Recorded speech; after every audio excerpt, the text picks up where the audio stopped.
Hey everyone! In this video, I'll show you how to add a new line to your T-Mobile account, whether you want a new number, a new device, or an extra line for family.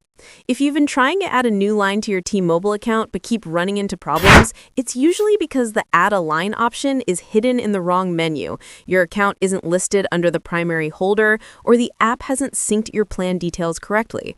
Most people see issues like missing buttons, error messages, or the app loading endlessly without showing the Add Line option. Don't worry, I'll walk you through the exact places to tap and the steps you need so you can add a line smoothly, whether you're using a SIM, eSIM, or buying a new phone. Here's what you need to do. Step 1. Open the T-Mobile app or website. Open the T-Mobile app on your phone or visit my.tmobile.com.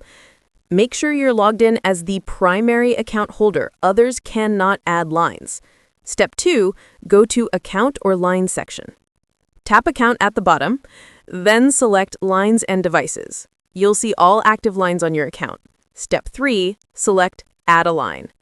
Now tap the Add a Line button. Here you'll see options like Add a new device, Bring your own phone, or add a tablet or smartwatch. If the button doesn't appear, log out, refresh the app, or switch to the website. It usually shows up after syncing.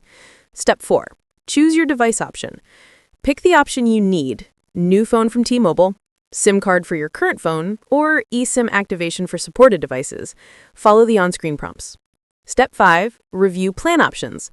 Choose the plan you want for the new line: Go 5G, Essentials, or data-only plans depending on your device. Step 6. Complete checkout and activate. Enter shipping details if you're ordering a SIM or phone.